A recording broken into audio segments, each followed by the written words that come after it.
The room was dimly lit, the air thick with the scent of sweat and the remnants of our shared longing. Every touch, every kiss ignited a fire within me, burning away thoughts of guilt and leaving only desire in its place. I was tangled in passion, my body pressed intimately against a man who was not my husband. "Tell me what you need," he murmured, his voice deep and rough with want. "You," I breathed, my voice trembling with honesty and hunger. "All of you." He made sure I experienced what I really wanted out of him. When it was over, he rolled onto his side, pulling me close. We rested a few minutes, and he got up to shower. "Do you have to rush off? Your husband will be home in a little while." "No, he won't. The game won't end before 4, and it often runs as late as 4:30. It's at least 45 minutes in traffic. He has never left an Eagles game early no matter how much they were winning by or how badly they were losing. It's a whole big production for him, from tailgating 3 hours before the game to the final whistle." "Well, I have nothing left anyway. Enjoy your shower. Wouldn't want the wife finding any evidence." I just laid there resting. Pleasure take a lot out of me. Of course they're wonderful, but the body does undergo some pretty violent contractions when they are really good. I would need a shower too, and I would need to change the sheets, but I had plenty of time. I needed to rest up, so I would be ready to do some more of this tonight with my husband, if he was interested. Harvey was a lot quicker in the shower than he ever was in bed, and he dressed and headed down the stairs. I heard his tires screech as he pulled away. That was stupid. Be unobtrusive. Don't draw any unnecessary attention from the neighbors. I would have to talk to him. I heard the front door close. Maybe it wasn't him pulling away. He probably forgot something. I heard the footsteps coming up the stairs, and then he appeared in my doorway, my husband. "What are you doing home so early?"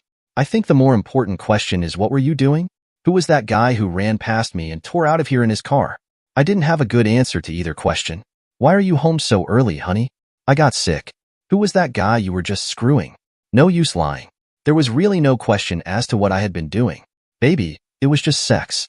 I love only you, but I need more than you can give me." That's an explanation? He wasn't yelling. I would have preferred it. He yelled when he was angry. He spoke quietly when he was so far beyond angry, he was on the edge of explosion. He is not usually a violent man, but I was afraid. He's nobody. Nothing. He means nothing at all to me. Like me? No. I love you with all my heart. I guess you don't have much of a heart. Don't say that, baby. It didn't mean a thing. It did to me. I'll talk to you later. I'm so angry now I'm afraid I'll punch you hard enough to kill you. He turned and left. I heard the front door slam. This was good. He would come back calm, and I could explain so that he would understand. In the meantime, it was probably a good idea to get cleaned up and change the sheets. The mess on me, or them might reignite his anger. I stripped the bed and made it with fresh sheets. Then I took a nice hot shower. I didn't know how long I would have, but I wanted to be sure to remove all traces of our activity, so I took the necessary time. I was surprised at how calm I was. This had the potential to turn out very badly, but I had thought of what I would do if I were ever caught, and I think that preparation helped me do what I had to do now. I put on a white blouse and black skirt that ended around 8 inches above my knees. I put on panties but no bra. I wanted to look appealing without looking like a cheap hooker. He might think that of me, so I didn't want to enhance that perception with my attire. I took down the sheets and started the washer. Then I poured myself a glass of wine to help calm me and waited for him in the living room. He took his sweet time. He was gone nearly an hour and a half. Do you have a better explanation? How long has this been going on? How many other guys are you screwing? Any of our friends? Calm down, honey. I'll answer your questions, but I can't answer them all at once. How long? Around 3 years. We've only been married for 5 years. I know. I held out as long as I could. I'm deeply appreciative. No need for sarcasm. He was often sarcastic. I didn't know if I would be able to put up with that through a long marriage. Yes, there is. How many guys? Around a dozen. None of our friends. You're pretty calm about this. You don't even care that you've been caught? You don't care how much you've hurt me? Oh, I care. I'm really sorry you had to find out. I didn't want to hurt you. What did you think this would do? I thought that after I got to explain to you, you would understand and be okay with it. You really think that? You think I'll be fine with being betrayed? I didn't really betray you. It didn't mean a thing. You need to let me explain. He stared at me with a look of incredulity. This might not be as easy as I had imagined. Sure. Give it your best shot. That's not a nice thing to say. Well then, convince me it isn't appropriate. You know I have a much greater sex drive than you. Well, I tried everything I could think of for the first 2 years we were married to rev you up so I could be satisfied. But nothing worked. Just because two people are married doesn't mean they can be everything to each other, that they can do everything for each other. I need more sex to be fulfilled. You couldn't supply it, so I had to go out to get it.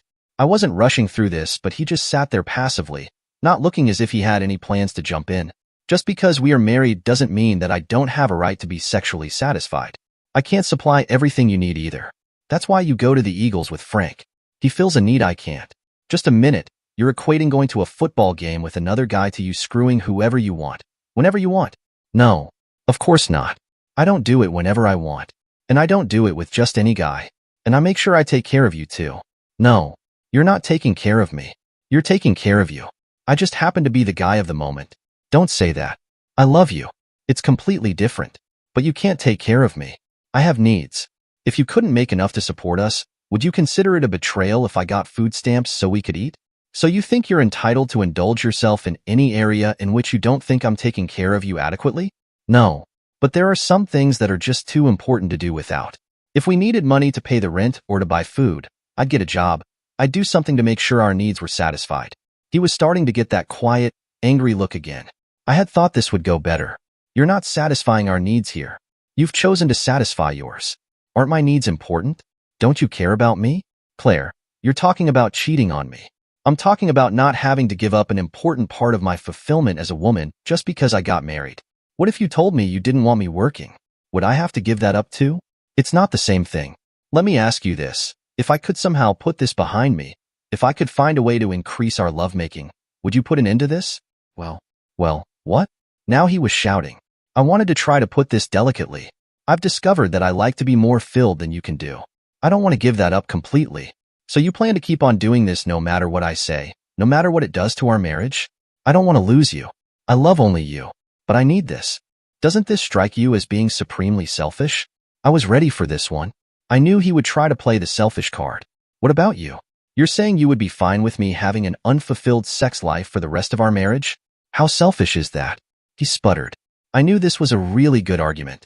So anything you're not completely satisfied with, you just do what you want to make yourself happy? Don't you want me to be happy?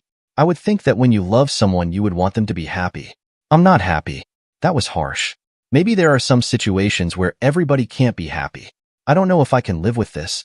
I want you to see somebody, a therapist, to talk about this. What? Now I'm crazy. No. Someone to help you make sure you understand what you're doing to the marriage, to make sure you have your priorities in order. No. There is nothing wrong with me. Go see one yourself. Look, I'm sorry all this came out, and I'm sorry you feel bad about it, but if I start giving up parts of myself just because I'm married, where does it end? I don't want to lose you. But this is very important to me. He just sat there with a pained look on his face. I knew it was possible that this might not be easy for him. But I did love him, and he did love me, and I was sure that he would come around after he had a chance to think about it. Give this some real thought, Brian. Don't just dismiss it out of hand because it seems the natural thing to do. Think about what you want. Think about how much we love each other. Pained and incredulous. He didn't say anything immediately. Neither did I. The least I could do was to give him the time to collect his thoughts. I love you, Claire. I'd like to find a way for us to stay together even though you've hurt me very deeply, and you tell me you plan to keep on doing it. I'll do that much for you. I'll give it some thought. Thank you. I love you so much. I got up to hug him, but he pushed me away. I could understand how he could feel that way. All of this was too recent. He would handle it better as he had time to absorb it. I left him to his thoughts in the living room. I went out and bought cheese steaks. That was our traditional Sunday night dinner after a home game. It was just a small way of showing him that nothing had to change as a result of my activities.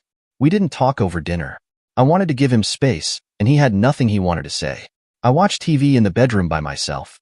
He didn't come in. I suppose he was in the house somewhere thinking about all this. I hated to hurt him this way, but what else could I do? I was very hopeful. Brian is a very mild-mannered guy. His way was to accommodate, to smooth things over. Sure, he got angry every now and then, but there was nothing in his personality that indicated he would ever turn into something else that I cannot handle. He would think things through and come up with a logical solution, a solution that allowed us to stay together. He came in at bedtime, and I pulled down the sheets on his side of the bed as he took out his pajamas. I'm sleeping in the guest bedroom. There's no need for that. I love you as much as I always did, and I want you with me. Frankly, Claire, the thought of sleeping in the same bed with you right now makes me nauseous. Brian. But he ignored my plea and left the room. I would give him as much space as he needed. I decided not to plan any extra activities for a while to give him the time he needed. Somehow, he left in the morning without me seeing him. He must have left awfully early because I had to get up for work too, even though I only worked half days. I had been laid off and good jobs were not easy to come by in this economy. I took advantage of the afternoon off to make his favorite meal, roast with garlic mashed potatoes. I was really looking forward to dinner. He got home just before 6. He didn't say anything to me. He just went upstairs. I waited patiently for him. I heard the water running. He must have been taking a shower, freshening up for me. That was a really good sign. He came down dressed in a suit, awfully formal for dinner at home. I made your favorite dinner, honey. I'm not eating here. Frankly, Claire, you're not a very good cook and I need something better to feel gastronomically fulfilled, so I'm going to a restaurant where I can get a really satisfying meal. That was cruel. I guess there was some truth to it, but it was cruel nonetheless. Okay, wait up. I'll be ready in a few minutes. Sorry, I have a kind of date. You're also not the greatest conversationalist, and if I'm spending the money to have a good meal in a quality restaurant, I don't want to spoil it with inferior conversation. I asked somebody I know who is really interesting.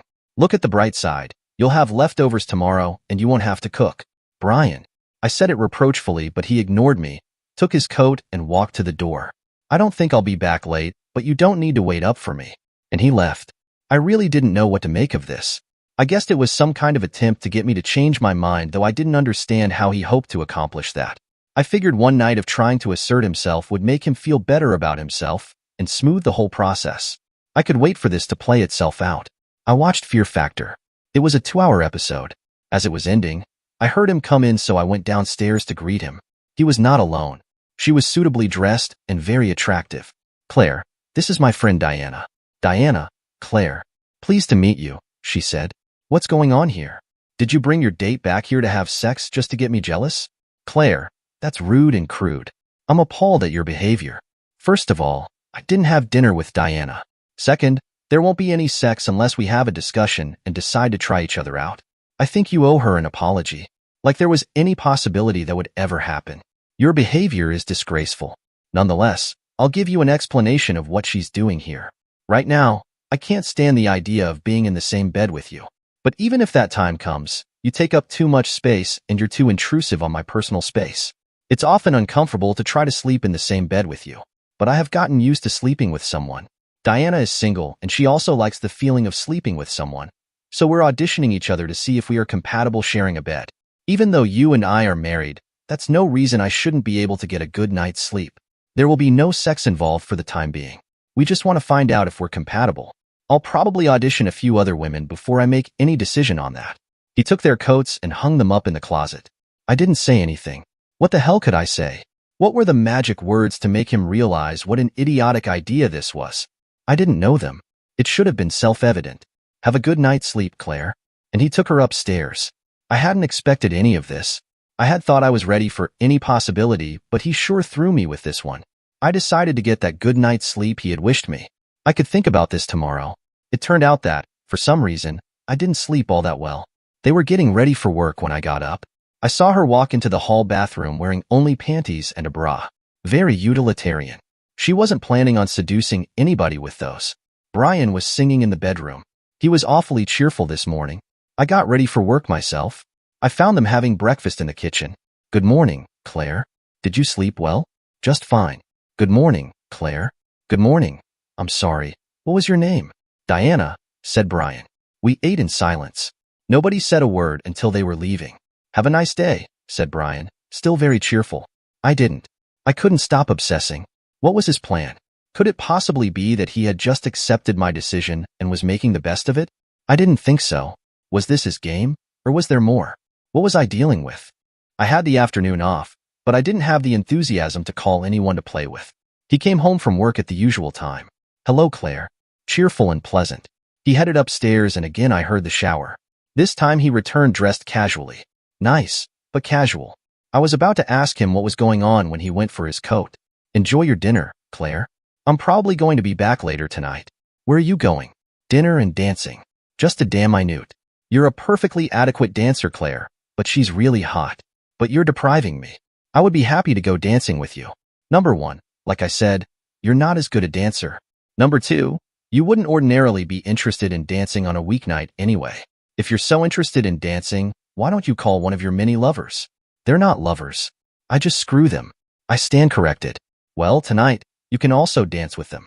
I don't deprive you. I always give you as much as you want. You don't give me loyalty, which was what I thought I wanted more than the sex.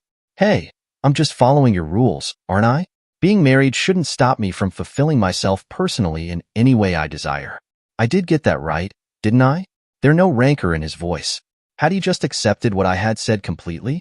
This wasn't what I had in mind. He walked out the door. I know there is something I should say, but I'm not sure what. It's too late now anyway. I'll talk to him when he gets home. I knew I had to talk to him, but try as I might, I couldn't come up with something clever and pithy. Maybe I should talk to Diana. She was sleeping openly with another woman's husband. What gave her permission to do that? They got back after midnight. They weren't loud enough to wake me. I was already awake. I went down to confront her. Him. Them. It wasn't Diana. He was with some other woman who was even hotter than the first. What the hell is going on here? Who is this? Claire. Where have all your manners gone? That's no way to treat company. She's not my company. I didn't do anything rude to your toy boy as he ran from the door, fresh from coupling with my wife. Tina is only here to audition for sleeping with me. Plus, she is a great dancer. So, this is the woman you went out with tonight? Claire, I've got to insist that you start behaving. There was palpable anger in his voice. I didn't so much as kiss Tina, though I've got to say it was awfully tempting. But we're not far enough along in our relationship for that. I told you. For the time being, I'm only looking for someone comfortable to sleep with. My face was red. My breathing was heavy. I was angry too. If I didn't know you better, Claire, I'd think you were jealous. But, of course, that's not possible. Your rules make this perfectly acceptable. In fact, as I understand them, sorry for the crudeness, Tina, it would be fine if we screwed the night away to the point we had to drag ourselves bleary-eyed into work, as long as I needed it to fulfill me. I didn't miss the part where this just applied to you, did I, Claire? Jealous? Me? Huh. It was just, I don't know. Something seemed wrong about this. I knew I was pissed. I turned and walked up the stairs in a huff, but he didn't react at all. He just focused his attention on little Tina, scumsucker. I didn't trust him. I didn't believe for a minute that they weren't going to screw each other's brains out when they got into that bed together. I wasn't going to trust him. Tonight, I would stay up and go to the door and listen. Then I would surprise them in the act. Cheating scumsucker. I waited until I saw the light go out. Damn, he wasn't even hiding it. He hadn't even closed the door. I couldn't very well stand outside their door. I could be seen, and I would look pathetic. But it didn't matter. I could hear very well from the hall. I snuck down the carpeted hall silently. There were no creaking boards to give me away. There was also nothing to hear. It was quiet and still in their room. Soon I heard the sound of regular breathing. They were sleeping. Did they plan to do it later after they had gotten some sleep? I stood there for what seemed a very long time. Then I went back to my room to look at the clock. It was nearly 3. I snuck back down the hall. More time passed and still nothing. I got back to my room just after 5. Would they get up early and do it before they got ready for work? It didn't matter. I was much too tired to stay awake. I was kind of trying to get up too. I must have hit the snooze alarm an alarming number of times. I was quite late. Nevertheless, I went into the spare bedroom and pulled down the covers to check the sheets. Nothing. If they had done anything, it wasn't in bed. For some reason, I didn't find this reassuring. I called into work and told them I would be late. They already knew that. I wasn't there. I discovered I would have a full day. Mindy called in sick. The day was so hectic I didn't have time to think about all the craziness, but I was beginning to lose my patience and planned to confront Brian about this soon. He wasn't making it easy. He was so damn condescending. I figured every experience in my life doesn't have to be top quality, and I do owe you some time and attention, so I'm staying home to have dinner with you tonight. How very generous of you. I deserve a lot more than that. I'm your wife. He was not very engaging during dinner. He didn't seem to be making the effort. When I have sex with him, at least I try to put some enthusiasm into it. It's not as good as it is with the other guys, but I put in the effort. I think. He even sat and watched some TV with me after dinner. I was beginning to think I could lure him into bed when the doorbell rang at around 10. Who the hell could that be at this hour? It was Tina with an overnight back. Brian, could I talk with you for a minute? Sure. Tina, you know the way. I watched her head up the stairs. Brian, this is the second night in a row. Are you having an affair with her? Are you falling in love with her? It isn't right to be seeing the same person again and again. Actually, it wasn't right to be seeing anyone at all.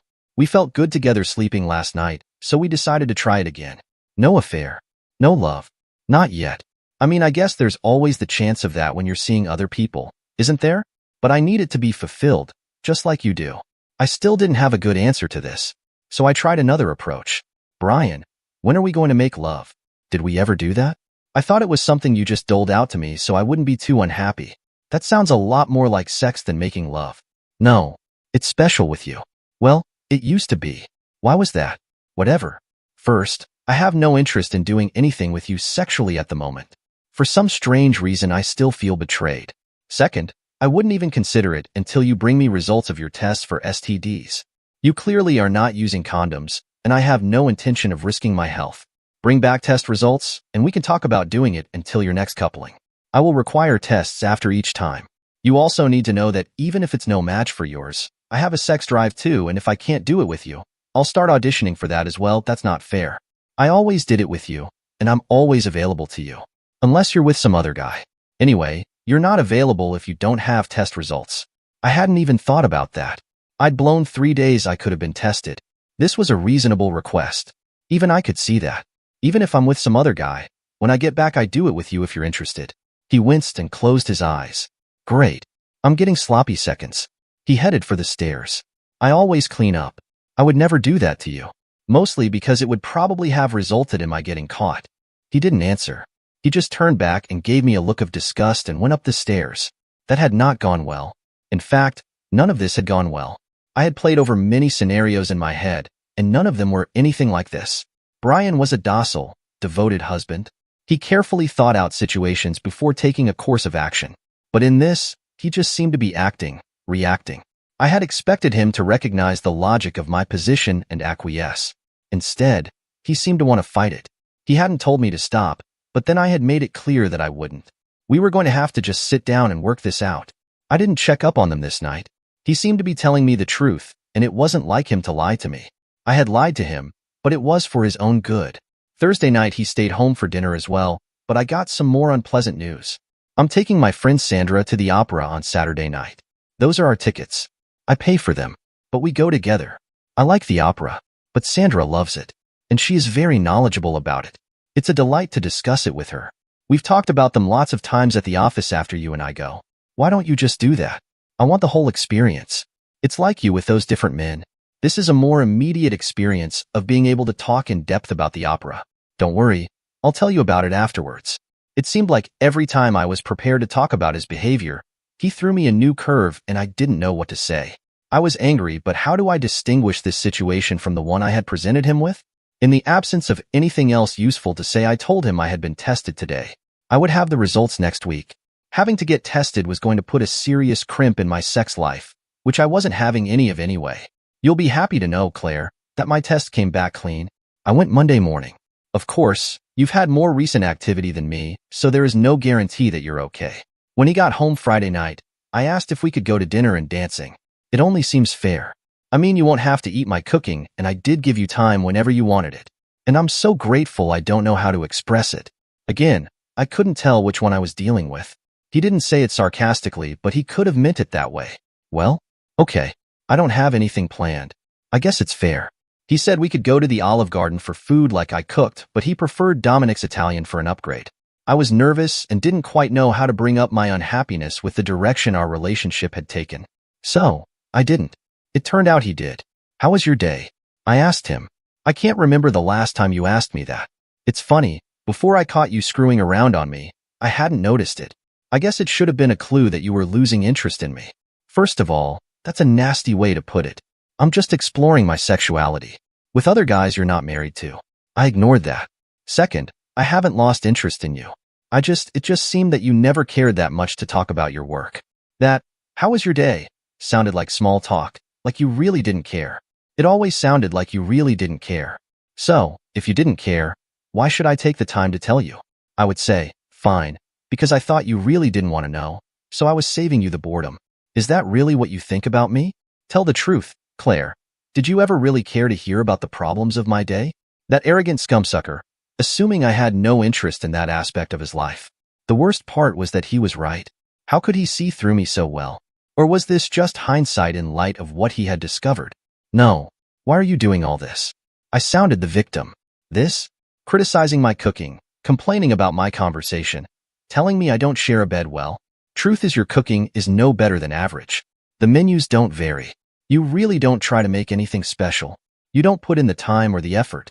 Now I know why you don't have the time. Look at your conversation. How was your day? You aren't all that interested in what I have to say. Maybe you're distracted thinking about all your sex toys. I don't know how you could be a scintillating conversationalist if you don't have much interest in talking to me. As for the sleeping, I'm sorry, but you crowd me. It's uncomfortable. I don't blame you for that. I'm sure it isn't intentional, but it makes it more difficult for me to sleep. So, my dear, I can say this stuff because it's true. I didn't know about how uncomfortable he might be in bed with me, but the rest was true. I didn't want to dwell on it, so I talked about more pleasant things. Family, friends, the time we were spending together.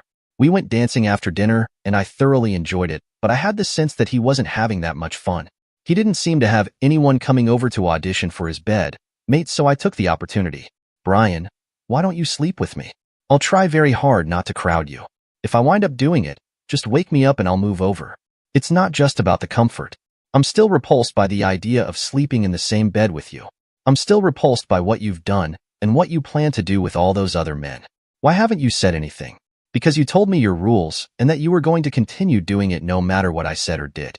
I've just been applying your rules to everything else in our marriage, but that doesn't mean I agree with them. You gave me no say. While I'm deciding what to do, I'm following your rules. Repulsed? I guess I hadn't made my case very well. I had told him I would continue doing it no matter what, but I thought he would come to see my side of it. I watched in sadness as he headed for what was now his bedroom. I would receive my test results on Monday, freeing me to have sex with my husband, who refused to even touch me. I would have to refrain from having sex with anyone else until he accepted me back, or I would have to go through the whole process again. Life was not idyllic. He dressed for the opera. God, did he look hot dressed up. I wanted to jump him on the spot. My interest in him was not repaid in kind. He had an overnight bag in his hand. Claire, I'm not coming back tonight. I'll be sleeping with Sandra. Is that sleeping or screwing? Sleeping for sure. The other, I don't know.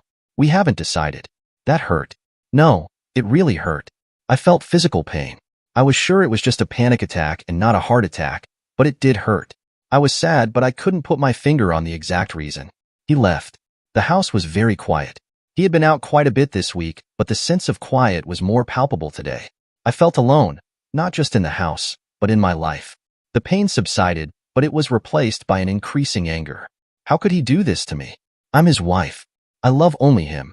He was going out with other women, and tonight he might be screwing around on me. This wasn't fair. I gave him all he wanted. I was starting to feel jealous. Could I possibly lose him? It had never occurred to me that could actually happen. What did Sandra look like? He was obviously interested in her. He must be attracted to her to want to sleep with her. Was she as gorgeous as Tina? Was Tina the one he would wind up screwing? I was starting to obsess. I needed something to drink. I mixed myself a whiskey sour. I slowly sipped on it as I reflected on how lousy my life was becoming. I was just trying to fulfill myself, and he pulls all this shit to bring me down.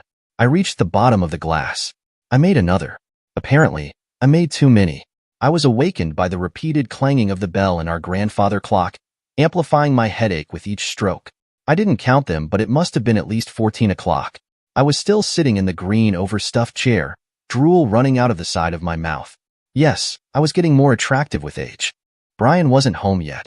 I knew that because I didn't hear him, and believe me, in my condition I was sensitive enough to have heard even a sigh. It took me a couple hours to recover. Brian was still not home.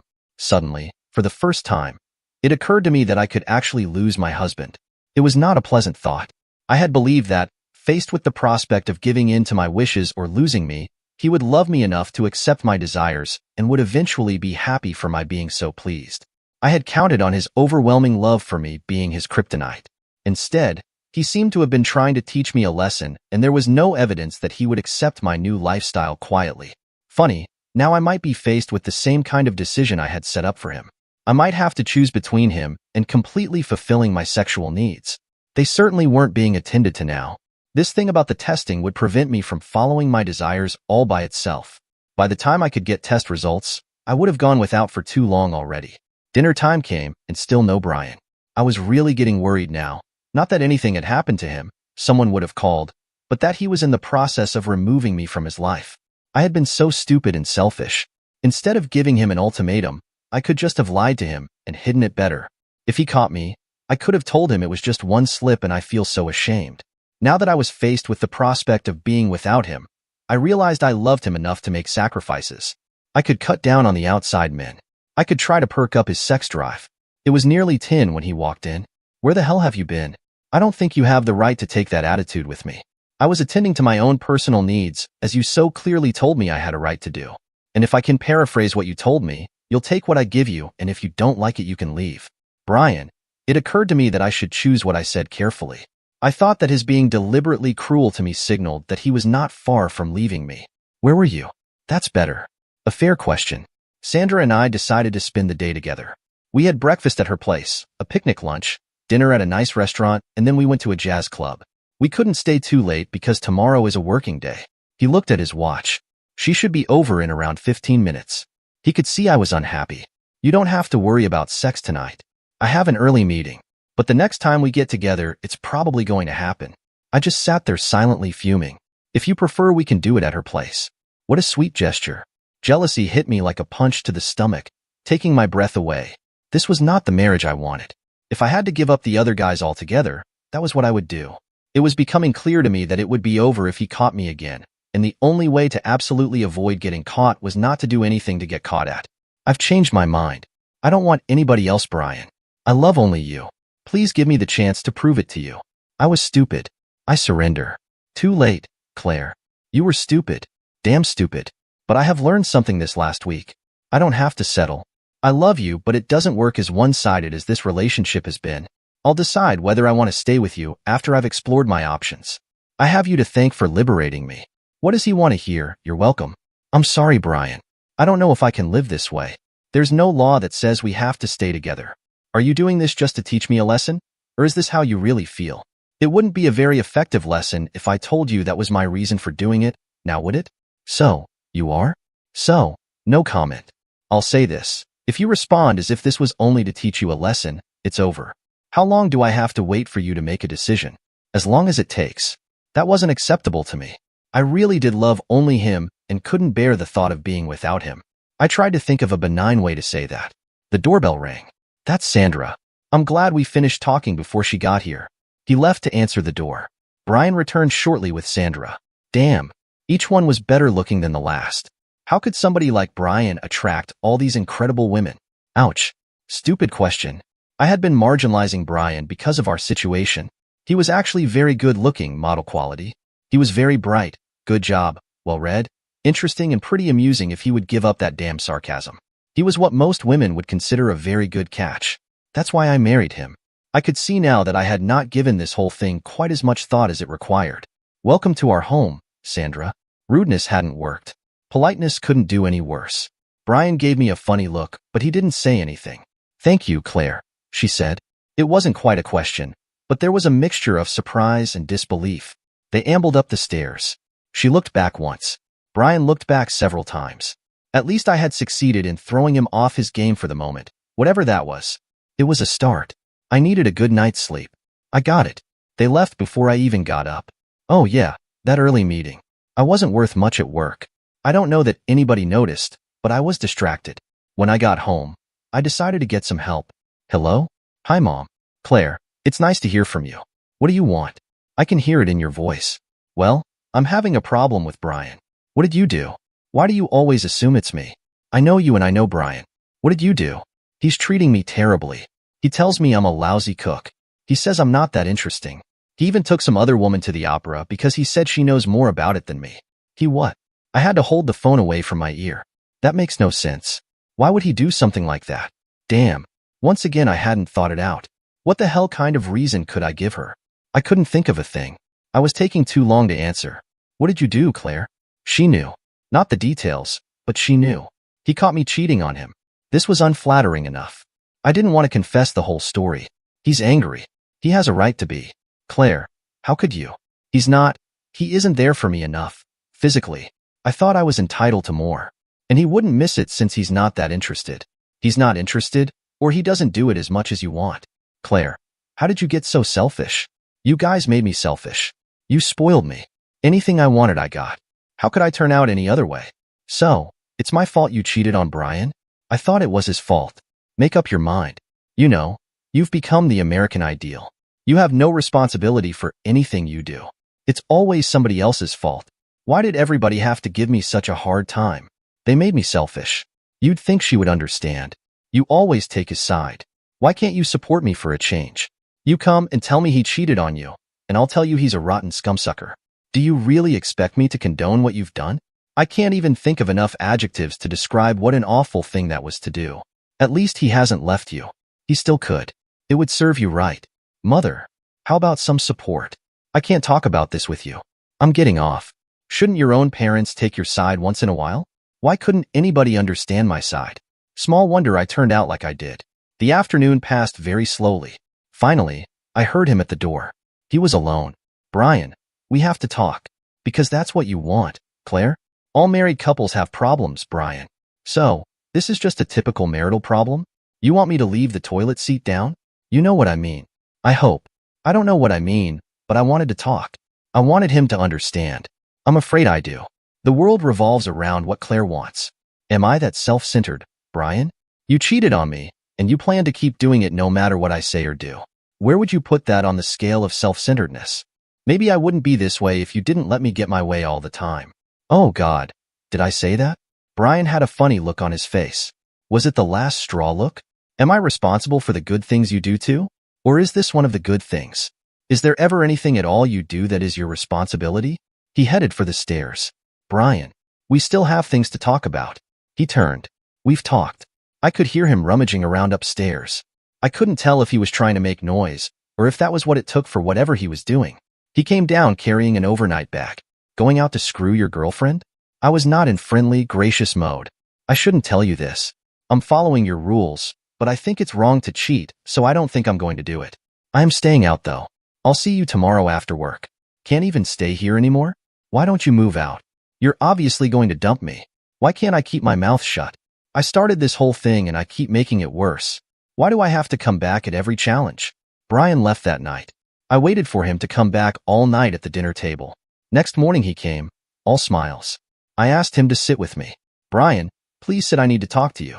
Really, are there more skeletons in the closet that I am not aware of?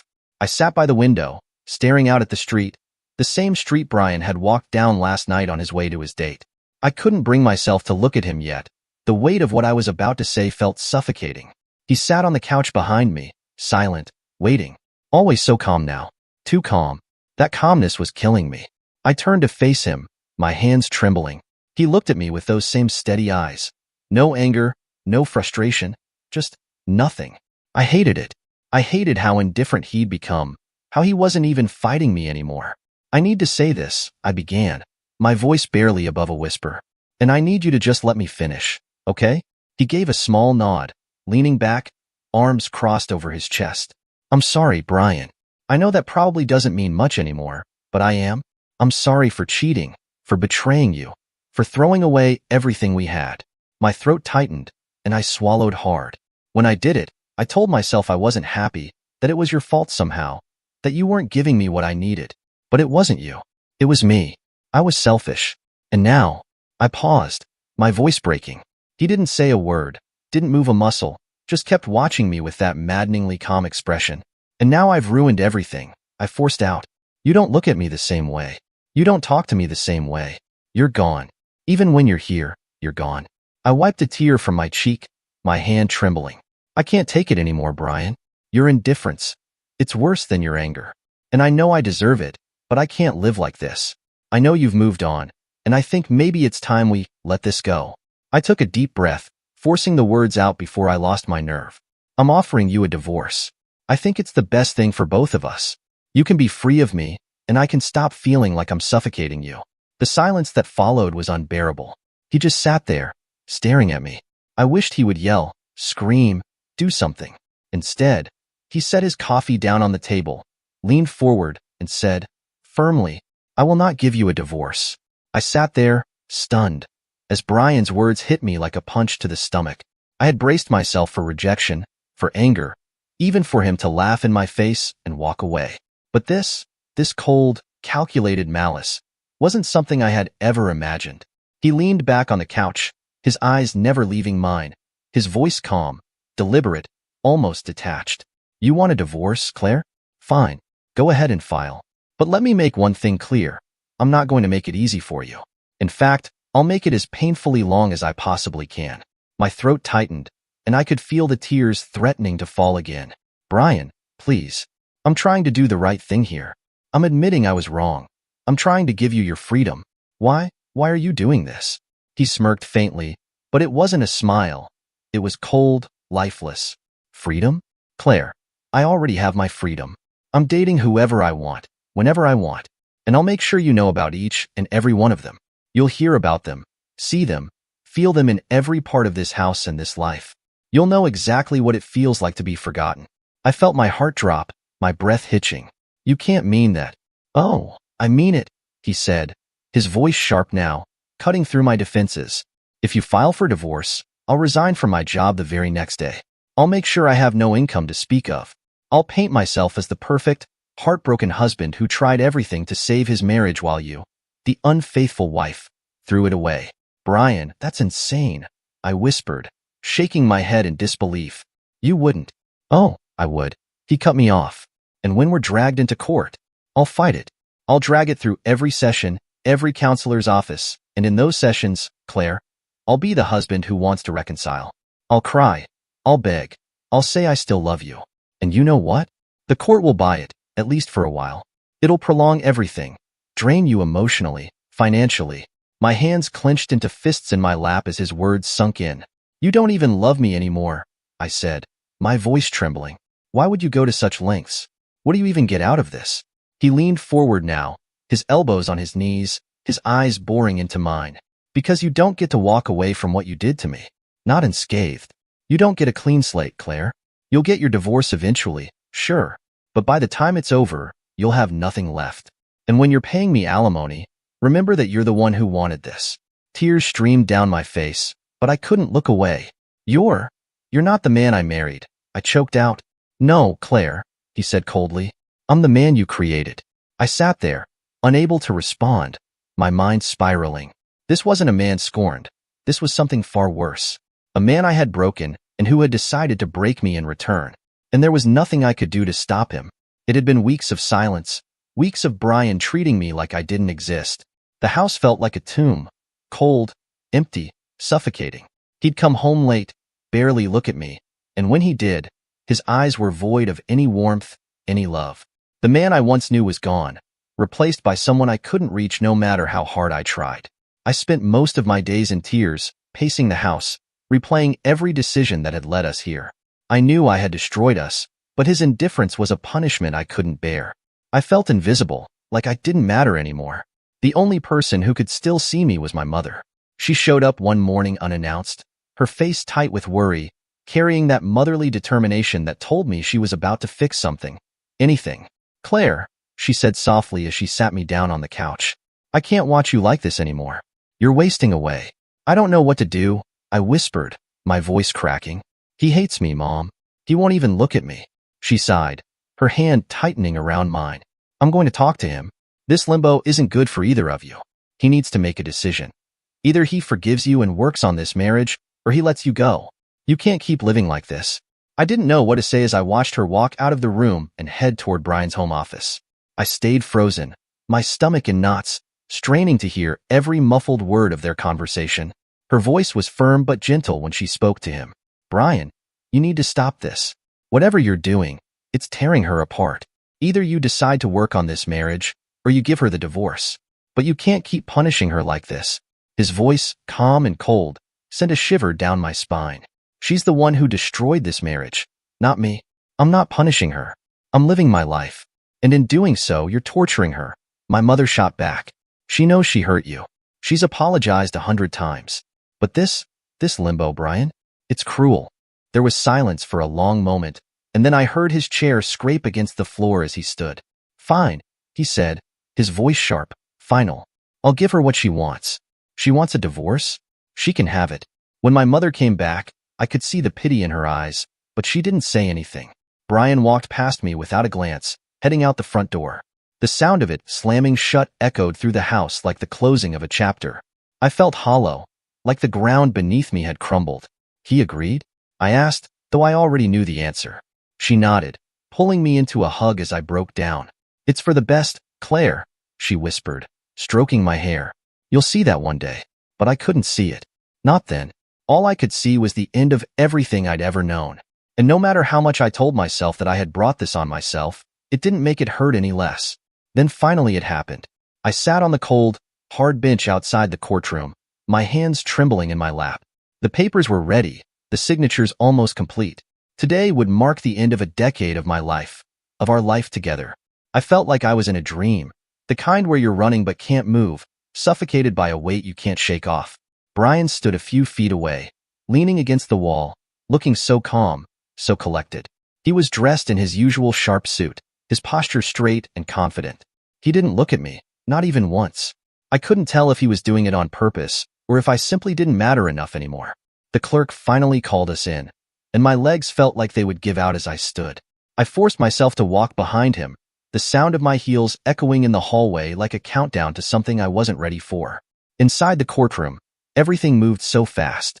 The judge asked us a few questions, made some formal statements, and just like that, the process was almost over. Brian answered every question with a calm, steady voice. Yes, Your Honor. No, Your Honor. I agree with the terms. I, on the other hand, felt like I was barely holding it together. My voice cracked when I was asked to confirm the agreement. Yes, Your Honor. It wasn't until the judge officially pronounced the marriage dissolved that it hit me like a punch to the gut. I looked at Brian, my ex-husband now, and felt a wave of grief so powerful I thought I might drown in it.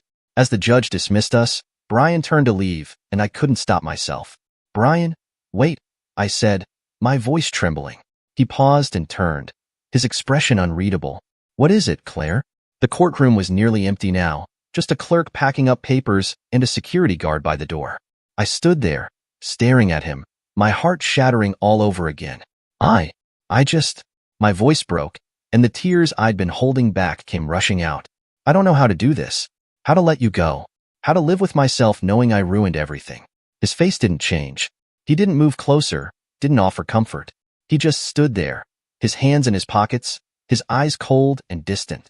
You made your choices, Claire, he said quietly. And so did I. This is where those choices brought us. But I didn't mean for it to end like this, I sobbed. I loved you. I still love you. Can't you see that? Brian sighed, his expression softening just a fraction, but not enough to give me hope. It doesn't matter anymore, Claire. Love isn't enough. Not after what's happened. I covered my face with my hands, the weight of his words crashing down on me. I'm so sorry, I whispered, my voice muffled. I wish I could go back and undo it all. I'd give anything. There was a long silence.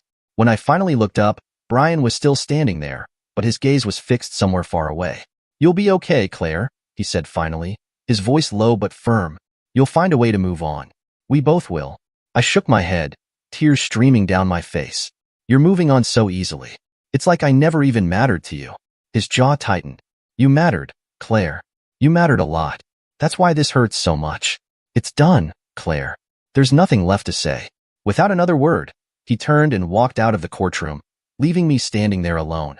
The sound of the door closing behind him was deafening. I collapsed onto the bench near the wall, burying my face in my hands. The reality of it all hit me like a tidal wave. It was over. Really, truly over. And I had no one to blame but myself. 3 months later, the cold, clinical light of the hospital room reflected how I felt inside. Empty, lifeless, stripped of anything that made me who I used to be. I stared out the small window, watching the world go on without me. People walked by, laughing, talking, living. I had forgotten what that even felt like. It had been months since the divorce, but the pain lingered like a wound that refused to heal. When Brian finally agreed to it, I thought I'd feel relief. Instead, the finality of it broke me in ways I didn't think were possible. The man I had built my life with, the man I had once betrayed and begged to forgive me, was gone forever. And I couldn't escape the weight of my guilt, my regret, my loss. The last time I saw Brian was the day we signed the papers. He had looked at me with the same cold indifference he'd worn for months, as though I were just another chore he needed to complete. No anger, no sadness, just nothing. I had tried to speak to him, tried to explain one last time how sorry I was, but he cut me off before I could get a single word out. It's done, Claire. There's nothing left to say. Those were the last words he ever said to me. Now, my mother sat beside my hospital bed, her face lined with worry and exhaustion. She had been my rock through all of this, even when I didn't deserve her love. Sweetheart, you've got to find a way to move forward. You can't keep living like this. You're going to destroy yourself. I turned to her, my voice hoarse from crying. How, Mom? How do I move on when I've lost everything? I ruined my marriage, I ruined him, and now I don't even know who I am anymore. She reached out, taking my hand in hers. You're my daughter. That's who you are. You made mistakes, Claire, big ones, but you can't let those mistakes define the rest of your life. You have to fight to come back from this. I shook my head, tears streaming down my face. Brian doesn't care, Mom. He doesn't care what happens to me. He's moved on. He's happy now. He married someone else, a widow, for God's sake. Someone pure, someone good. Not someone like me. She sighed deeply, brushing a strand of hair from my face. Brian made his choices, and you have to make yours. This isn't about him anymore. This is about you. You've got to stop punishing yourself. If you keep living in this darkness, Claire, you'll never see the light again. It took years, 5 long, agonizing years, but she was right. Recovery wasn't linear, and some days felt as hopeless as the ones in that hospital room. But slowly, I started piecing myself back together. Therapy, group sessions, the unwavering support of my mother. It all played a part. Even now, I catch myself wondering what Brian's life is like. I heard he had children with his new wife, that he seemed happy, stable. I don't begrudge him that anymore. He deserved happiness, and though I'll always carry the pain of losing him, I know now that I have to find my own version of it. Looking back, I see the mistakes that led me here. The betrayal, the selfishness, the desperation. But I also see the strength it took to pull myself out of that darkness. I may never forgive myself completely, but for the first time in years, I'm learning how to live again.